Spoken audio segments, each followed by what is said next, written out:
Hello everyone, आज हम mock test 229 लेके आए हैं और ये जीके जीएस से संबंधित होंगे। तो ये सारे प्रश्न जो आज हम बताएंगे बहुत ही ज़्यादा हेल्पफुल होंगे आपके एग्ज़ाम के लिए और आप लोग वीडियो के अंत तक बने रहिएगा। तो चलिए शुरू करते हैं। पहला प्रश्न है, 1873 में ज्योतिबा फुले ने किस भाषा में गुलामगिरी पुस्तक लिखा था? किस भाषा में लिखा गया था गुलामगिरी पुस्तक?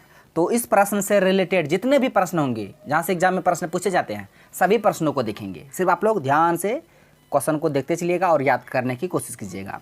हम हेडिंग देते हैं गुलामगिरी, बिल्कुल आराम से, गुलामगिरी। ये पुस्तक है गुलामगिरी। पहला प्रश्न बनेगा, इसके लेखक कौन है? गुलामगिरी के लेखक कौन है? तो गुलामगिरी के लेखक हैं ज्योतिबा फुले। ज्योतिबा राव फुले इसका पूरा नाम है, ज्योतिबा फुले। गुलामगिरी पुस्तक के लेखक ज्योतिबा फुले। दूसरा प्रश्न बनेगा, किस भाषा में लिखा गया था? मराठी भाषा में। किस भाषा में लिखा गया था? मराठी भाषा में। और कब लिखा गया था? 1873 में। कब लिखा गया था? 1873 में। लेकिन जो प्रकाशित कब हुआ था? प्रकाशित डेट यहाँ कहाँ यहाँ देते हैं? प्रकाशित पुस्तक प्रकाशित हुआ था 1885 में। ठीक है, इसको याद रखना है। लिखा गया था 1873 में लेकिन प्रकाशित हुआ 1885 में। तो यहाँ से 4 प्रश्न बताए। गुलामगिरी पुस्तक है, लेखक ज्योतिबा फुले। किस भाषा में लिखा गया? मराठी भाषा में। कब लिखा गया? 1873 में। प्रकाशित कब हुआ? 1885 में। तो यहाँ से यह चारों प्रश्न आप याद रखिएगा। बाकी और भी प्रश्न पूछते हैं, उसे भी हम देखेंगे। एक नया पेज ले लेते हैं। प्रश्न पूछेगा कि सत्यशोधक समाज के संस्थापक कौन थे? सत्यशोधक समाज, बहुत ही महत्वपूर्ण प्रश्न। सत्यशोधक समाज के संस्थापक सबको पता होगा, ज्योतिबा फुले, ज्योतिबा राव फुले। ज्योतिबा राव फुले। कहाँ इसका जन्म हुआ था? किस राज्य में? तो महाराष्ट्र में। कहाँ हुआ था? महाराष्ट्र में। इसलिए ये जो गुलामगिरी लिखा गया था मराठी में, इससे रिलेट करके आप याद रखिएगा। तो ये रहा ज्योतिबा फुले से संबंधित सारे प्रश्न, आप सबको याद रखना है। इसका आंसर क्या हो जाएगा? अंग्रेजी होगा? नहीं। हिंदी भी नहीं, गुजराती भी नहीं। इसका आंसर ऑप्शन बी, मराठी। तो गुलामगिरी पुस्तक किस भाषा में लिखा गया था? मराठी भाषा में। कब? 1873 में। किसके द्वारा? ज्योतिबा फुले के द्वारा। सभी प्रश्न को आपको याद रखना है। अब बढ़ते हैं अगले प्रश्न की ओर। अगर वीडियो पसंद आएगा तो एक लाइक भी कर दीजिएगा, ठीक है? और सारे प्रश्न का PDF जो है आपको कर दीजिए, जीएस अड्डा के नाम से टेलीग्राम में चैनल है, वहीं पर आपको मिल जाएगा। प्रश्न है, निम्नलिखित में से कौन सी फसल केवल रबी की फसलें हैं? चारों ऑप्शन में से आपको बताना है कि कौन सा फसल केवल रबी की फसलें हैं। ऑप्शन ए में दिया है मक्का और मटर, बी में दिया है जौ और चना, सी में दिया है धान और कपास, डी में दिया है गेहूं और ज्वार। तो देखिए, ऑप्शन ए में जो दिया मक्का और मटर, मक्का कौन सा फसल है? मक्का सबको पता है खरीफ फसल है। मक्का खरीफ फसल है। यहाँ से इसको मिटा देते हैं। ये जो मक्का है खरीफ फसल है, रबी नहीं है, खरीफ है। रोहर्सी का क्या हो जाएगा? प होगा कि फ होगा? खरीफ। छोटा छोटा बात, खरीफ फसल है। मक्का कैसा फसल है? खरीफ फसल है। मक्का खरीफ। इसके अलावा मटर, ये रबी है। मटर रबी है। देखिए ये दोनों, ये जो ऑप्शन ए में जो दिया है खरीफ वाला भी दे दिया है और रबी वाला भी दे दिया है। लेकिन हमको ऐसा ऑप्शन ढूंढना है जिसमें रबी की ही फसलें हो, खरीफ की नहीं हो, केवल रबी की ही फसलें हो। ठीक है, हम ऑप्शन में देखिए मक्का और मटर दिया था, लेकिन मक्का खरीफ फसल है और मटर रबी फसल है, ये ऑप्शन नहीं होगा। अब देखिए ऑप्शन जैसे सी में देखेंगे तो ये जो कपास है और क्या है? धान है ना? कपास और धान है। देखिए धान तो पता है, धान खरीफ फसल है। धान को कैसे किधर से लेंगे? इधर से लेते हैं। धान खरीफ फसल है, ये तो आसान है। धान कैसा है? खरीफ फसल है। और कपास भी खरीफ है। तो यहाँ तो खरीफ का दोनों तो ऑप्शन खरीफ में है, लेकिन हमको दोनों ऑप्शन रबी वाला चाहिए। ऑप्शन सी में धान और कपास दिया था, दोनों खरीफ फसल है, ये भी नहीं होगा। ऑप्शन डी में दिया गेहूँ, गेहूँ ये रबी है। गेहूँ कैसा फसल है? रबी फसल है। लेकिन ज्वार कैसा है? ज्वार तो खरीफ हो जाएगा। ज्वार बाजरा खरीफ है, ज्वार बाजरा खरीफ है, लेकिन यहाँ गेहूँ रबी दिया था। इसमें भी खरीफ गेहूँ वाला ऑप्शन है। ऑप्शन सी में भी दोनों खरीफ है। ऑप्शन ए में है खरीफ और रबी। एक ही ऑप्शन बचा, ऑप्शन बी। ऑप्शन बी है जौ और चना, ये दोनों रबी फसल हैं। जौ और चना दोनों रबी फसलें हैं, इसलिए इसका आंसर क्या हो जाएगा? Option B. तो इस तरह सब प्रश्न पूछे जाते हैं, कोई ऐसे नहीं कि मक्का जौ चना धान दे दिया बस। अब देखिए 2 और 3 कर करके ऑप्शन में देते हैं, इसमें आप कन्फ्यूज हो जाइएगा। इसमें आपको याद रखना पड़ेगा कौन सा फसल रबी है, कौन सा फसल खरीफ है, तभी इस तरह के प्रश्न को आप बना पाइएगा। ठीक है, तो इसको आप याद रखिएगा। एक हम थोड़ा सा लिस्ट बता देते हैं, जिस तरह खरीफ फसल, खरीफ फसल, खरीफ फसल, खरीफ फसल कौन कौन होगा, तो हम यहाँ लिख देते हैं। ठीक है, याद रखिएगा। चावल धान तो पता होगा, ये तो आसान है। चावल, ज्वार, ज्वार आएगा तो इसके साथ बाजरा भी याद रखिएगा। ज्वार बाजरा एक ही साथ, ज्वार बाजरा, ज्वार बाजरा याद रखिएगा। तो मक्का भी याद रखिएगा। चावल ज्वार बाजरा मक्का मूंग, मूंग याद रखिएगा। तो मूंगफली भी याद रखिएगा, उसी से रिलेट करके मूंग मूंगफली हो गया।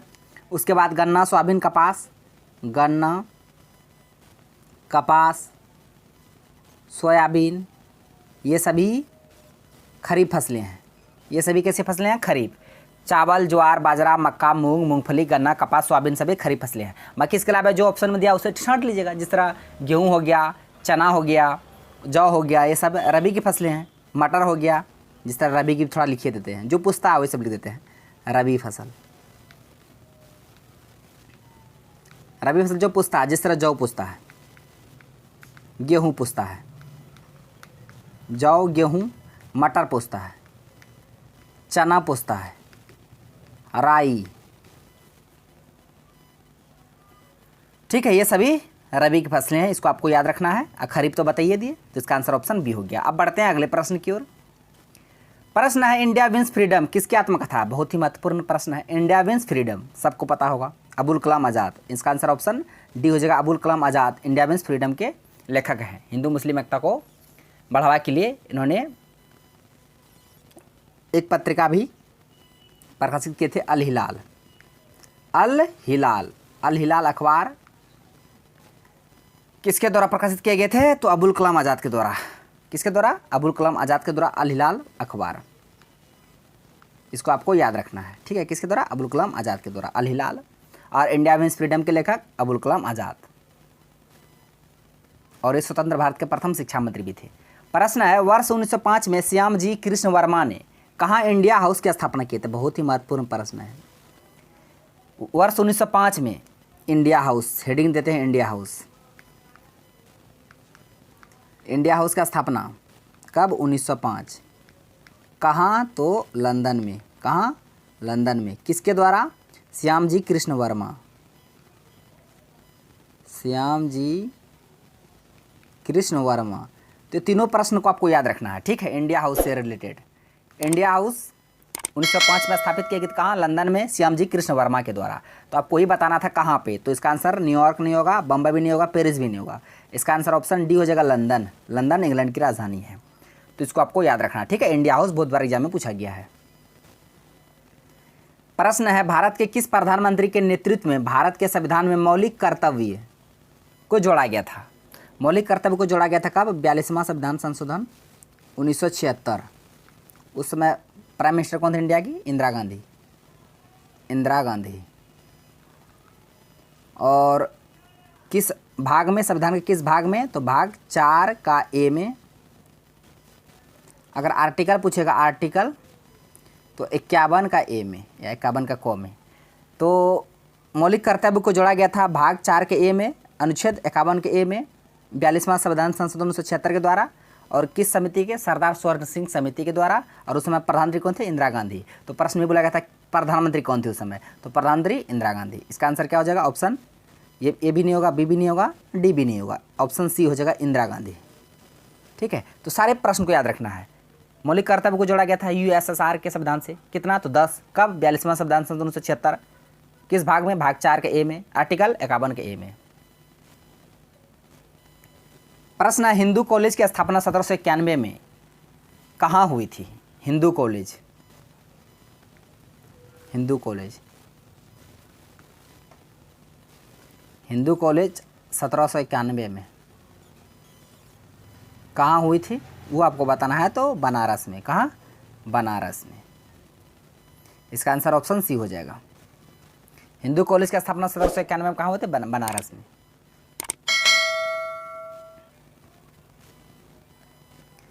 प्रश्न है, अब्दुल करीम खान हिंदुस्तानी संगीत के किस घराने के प्रतिपादक थे? अब्दुल करीम खान, ये प्रश्न बहुत बार यहाँ पूछा गया घराने से। जयपुर घराना नहीं होगा, दिल्ली भी नहीं होगा, ग्वालियर नहीं होगा, इसका आंसर ऑप्शन सी हो जाएगा। किराना घराना के प्रतिपादक थे कौन? अब्दुल करीम खान। अब्दुल करीम खान किराना घराना, अब्दुल करीम खान किराना घराना, कौसे करीम कौसे किराना, कौसे करीम कौसे किराना, इस तरह से आप रिलेट करके याद रखिएगा। प्रश्न है, ओनम त्यौहार, ये तो पता ही होगा, केरल, ओनम केरल, ओनम केरल। अगर पोंगल पूछता, पोंगल तो तमिलनाडु, पोंगल तमिलनाडु। उगादी पूछता, उगादी ये नववर्ष त्यौहार है, उगादी ये आंध्र प्रदेश में। असम में अम्बुबाची का मेला, अम्बुबाची का मेला असम में लगता है, असम गुवाहाटी। ठीक है, केरल में ओनम। ये आज का लास्ट प्रश्न है कि कौन सा एक पादप हार्मोन है? पादप हार्मोन है बताना, पादप।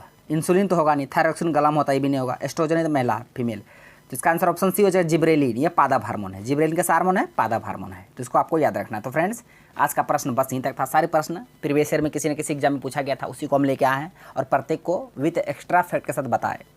आई होप आपको वीडियो पसंद आया होगा। यदि वीडियो पसंद आया तो मेरा वीडियो को लाइक कीजिए तथा मेरा यूट्यूब चैनल करिए जैसा अड्डा को सब्सक्राइब करें और बेल आइकन को भी हिट कर दीजिए ताकि हर एक लेटेस्ट वीडियो का नोटिफिकेशन तुरंत आप तक पहुंच जाए। थैंक्स फॉर वॉचिंग वीडियो, धन्यवाद। अब मिलते हैं नेक्स्ट वीडियो में नेक्स्ट टॉपिक के साथ, तब तक के लिए जय हिंद।